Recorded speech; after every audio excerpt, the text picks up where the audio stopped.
best tool in the world for that happening is goal setting. Because you decide what you want to do, where you want to go, what you want to become, you put it on paper, and you figure out how you're going to get there. I've discovered that the things that are most important in our life are the things that fewest people do. And it's a clear indicator that it's important because it takes discipline, it takes encouragement, it takes accountability to make it happen, and most won't pursue the things that are hard. Very few adults memorize Bible verses, very few read their Bibles every day, very few spend at least 15 minutes in prayer every day, and even fewer write goals to pursue those individual things. And so my spiritual gift is nagging, and so that's what I'm going to do, is to nag you to continue to write goals. In your notes, number 1, goals are the desires of our heart that we believe God put in us. And so occasionally people will ask me, how do I know the will of God? The average individual looks outside of themselves. They look for circumstances and events. And I say the key way to know God's will is look inside. God puts it in you. He puts it in you. We identify it by the desires we have.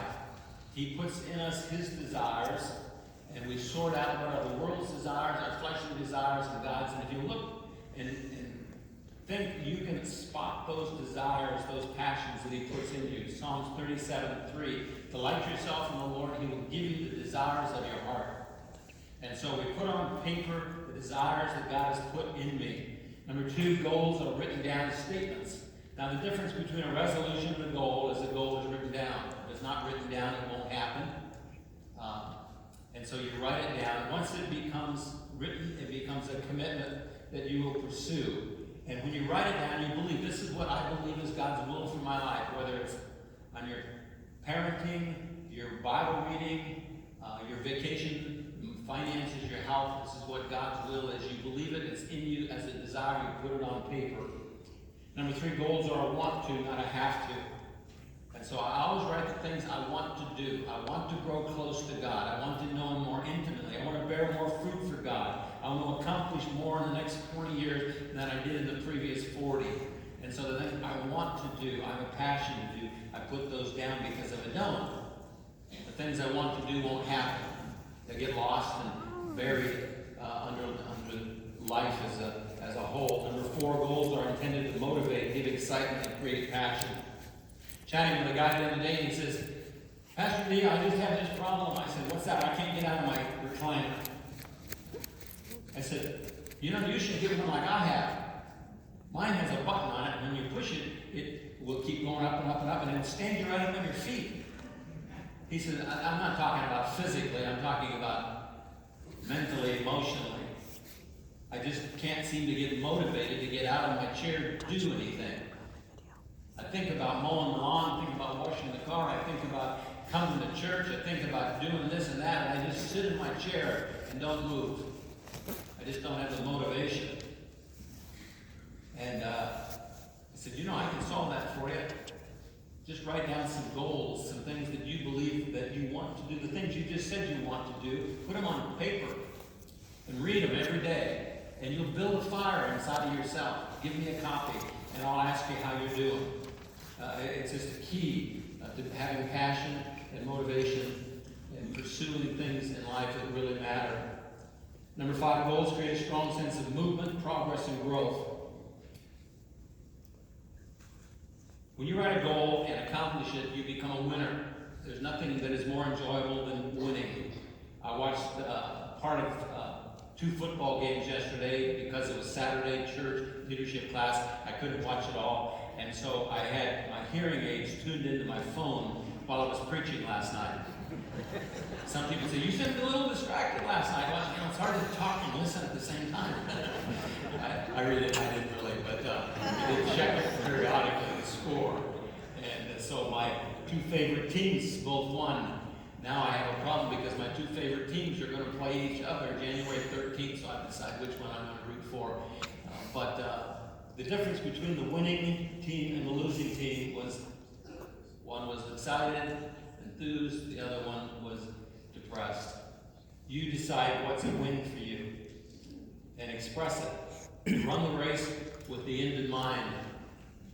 You don't just wander through life. And so if you want to have to be motivated. You're always moving towards a goal that you've written down. Number 6, goals are a tool for training ourselves, not a way of trying harder. Those who just say, I'm going to try harder to do this, do that, and do another thing, never ever accomplish it. But when you set a goal and you train yourself little bit by little bit to get to that goal to accomplish it. I made a goal to climb Mount Adams this year, August 8th. I haven't climbed it for 7, 8 years since I was diagnosed with Parkinson's. I quit climbing it, but I decided I'm doing pretty good. I think I'll do it again this year. And so I'm going to make sure that I do some training and some exercising and some biking and some running. And if you'd like to join us, there's a group. I had 2 people said last night, hey, you're going to do it, I can do it. So August 8th, we'll climb Mount Adams together, and you make the goal, and I guarantee you'll do some training in preparation for that, otherwise you won't even come close to making it. Number 7, as we pursue our goals, we will gain new wisdom and insight, then we can make adjustments accordingly. And so there's so many individuals say, I'm not sure exactly what to write or how to write it. Just write something and start working towards it. And as you move, as you start moving and doing something, it's amazing how much insight you gain into yourself. And you make adjustments in your goals. You add goals, you take away, you downsize, you upsize. But until you're moving, you can't do that. Sometimes people think that when they write their goal, they've written it in stone. It's like the 10 Commandments. It's not. It's just a general direction, and you're always adjusting as you're moving, as you gain insight into your own life. Number 8, good goals are very measurable, clear, and precise. That's what makes them motivational. You make a weight loss goal, you have a goal for the poundage you want to be. You want a Bible reading goal, you have a 15 minutes a day through the chapter, through the Bible in a year, whatever it is. You make it very precise, and you aim towards that goal. The clearer it is, the more precise it is, the more motivated you will be as you read it. Number 9, goals are a key to staying balanced. And that is a big problem for all of us, and we tend to get unbalanced in the area of the world and things that don't matter, that have no eternal value. Somebody said to me recently, you get more done than anybody I know. I said, no, I don't. What I do is I get more done that matters, that has long-lasting results. And the reason is because I choose to do that in the way that I write my goals. If you don't spend your time on paper before you spend it in real life, what happens is the things that have low value, low worth, low results become the thing that consumes you. That's what you begin to do. That's what you spend your life on. And you have nothing left to spend your life on things that matter, that will last all the way into eternity. And so you spend your life on paper, the time that you've been given by God, you figure out what you're going to do with your life, and you pursue those things. Way back in the year 2000, I wrote my 2020 vision. That was the goals I would accomplish by the year 2020, which is coming up in a couple of days. That was 20 years before that date. I wrote out a whole bunch of goals for myself, for my family, my kids, and for our church. And as I was reading through those here a couple of days ago, I was amazed at how many of those goals have occurred, have happened, because I put on paper where I wanted to go, what I wanted to do, what the priorities of my life were. And goals are incredibly powerful to focus your life and end up doing the things that you really want to do, and you don't let life consume and use up all of your time. So, here's the balance of my life. I write grandpa goals. I've got 27 grandchildren, father goals, health goals, financial goals, ministry goals, fun goals, seek God goals, marriage goals, and for sure, fishing and hunting goals. And I want to accomplish those in my life. Number 10, the key to accomplishing our goals is to read them every day in order to program our own brain and what the priorities of our life are. So here's the law, set in concrete, irrevocable. It's the way it is. If you don't read your goals, you won't do your goals. If you don't read your goals, don't even bother writing them down, because all it will produce is guilt in your life as you look at them at the end of the year that you didn't accomplish very many of them. The purpose of writing them down is so that you have them to read. When you read your goals, if you read them every day, the probability of accomplishing them goes almost up to 100%. And so I have 71 goals, and it only takes about 10 minutes read them. It doesn't take that much time. So the question is, why don't you write goals? Why don't you read goals? It doesn't take that much time. It isn't that hard. And it's a simple little exercise. Read your goals, read your goals, read your goals. You program your own brain. You brainwash your own life on the basis of what you want to do, what your dreams are, what your passions are. And so because I read my goals every day, I do my goals. My Bible reading goal, my book reading goal, my writing goals, my marriage goals, my kid goals, all of them I read over and over. And because of that, I do what I need to do to accomplish them even without thinking about it, because I've programmed myself to do it. Number 11, another major key to accomplishing our goals is to share them with others for the purpose of accountability. So one of the plagues of the church in the United States is this, what I call John Wayne cult, that is, I can do it by myself. God programmed you in such a way that it is impossible for you to change, to grow, to accomplish anything of significance on your own by yourself. He created us in such a way that we are incomplete without connecting with other individuals. God gives grace, that's His power, but He gives it to us through other people. You don't get it right straight from Him. God gives you courage, He gives you motivation, He gives you direction, but He never gives it to you direct. He always gives it to you through other people. You will not be able to accomplish any goal that you write without help from others. God made us that way. He created us in such a way that we need one another. The biblical definition of pride is I can do it by myself. The biblical definition of humility is if I get enough counsel, if I get enough help, if I get enough encouragement, I can accomplish just about anything. And so there's a huge difference between those two people. Write your goals, share them with people that you know, with friends that will hold you accountable and will encourage you to accomplish your goals. Number 12, goal setting is a discipline, a tool for rapid life change, and a skill to be learned. Sometimes people say, I'm just not a goal setter. I say, well, nobody's born that way. You're a goal setter because somebody taught you the skill, and because you understood from observing other people that are successful in life, this works. And so you're willing to make the effort, to spend the time, to do the self-control, to write goals, even if it's one goal, 2 goals.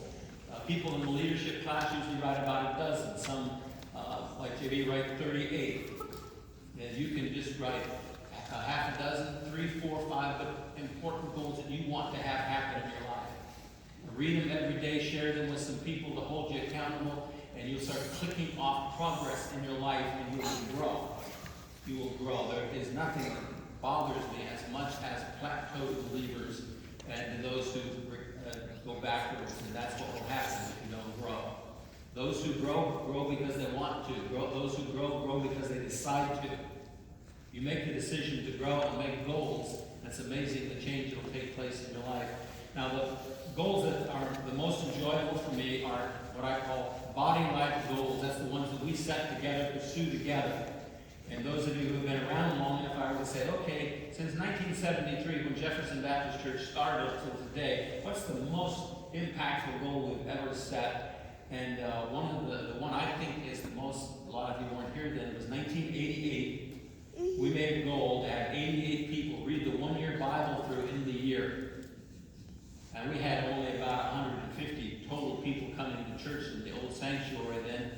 And so I bought a couple boxes of Bibles. The one-year Bible had the date right in it, and we read it, and we handed them out to everybody who wanted to be part of the goal. Once a month, we hand out blank cards. Says, are you current? Yes? No. Collected them, and then we put helium balloons in the back of the chairs and clipped one off every time there was a yes. And then we had cake and ice cream. I remember one month we did that, and one of the balloons had leaked out the helium and only went halfway up to the ceiling, and somebody in the audience said, "That's me!" That year we had 89 people read the Bible all the way through successfully that year, collectively as a church. And I really believe that was the year that God started blessing phenomenally in our church. That became the point at which the little motto, read your Bible every day, every day, every day, every day. And it's been one ever since. So I want to introduce a goal that we're going to pray about every day, every person in our church. That is, we would make the goal of having 80 people baptized July 27th. 80 people, that's 4 times what we did last year. And that each individual would make a goal that they would have one person baptized that they in some way influence. It might simply be invite them to church and they came and they end up getting baptized. It doesn't mean that you lead them to Christ, but it does mean that some way you were part of that process whereby they're one of the individuals that stands up, gives a testimony, and is baptized, publicly declaring that Jesus is Lord of their life.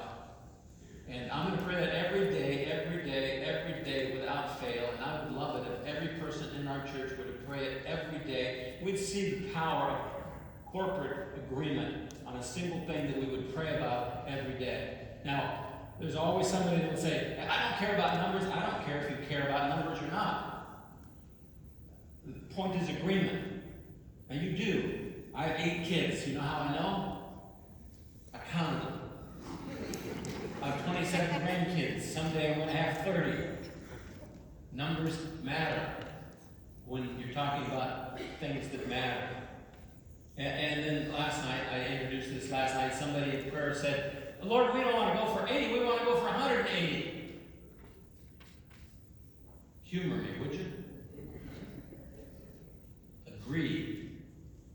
Maybe you think 80 is too many, maybe you think it's too little, but let's just agree, pray about that in agreement every day, and just see as a church the power of agreement, of focus, of praying about something every day. And then add the second part. I want to be part of one of those individuals, just even a little part. Something I did is the reason that they're there. And we would all pray for that, want that, pursue that together. So when you write your goals, make that the number 1 goal of your list. I will be an influencer of somebody who was baptized July 27th. For some reason, they're there because of something I said. Even if it's just praying for it by name. But you're a reason why they're there.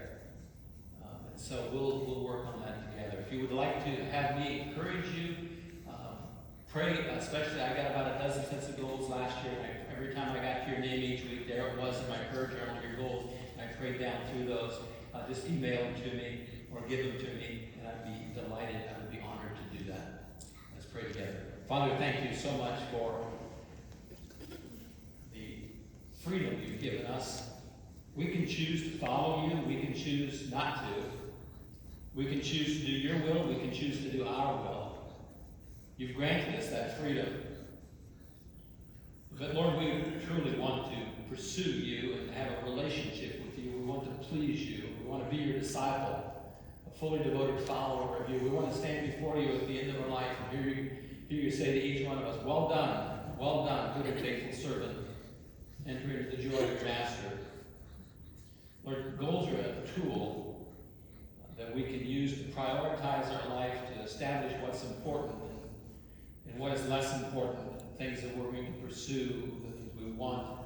We're identifying the desires you put in us and putting them on paper and making a commitment to pursue those. I pray that you'd motivate us. And I do pray that you'd give us 80 people this next July that are going to be baptized, and that each one of us would have some part in the life of at least one of those individuals. We love you with all our heart.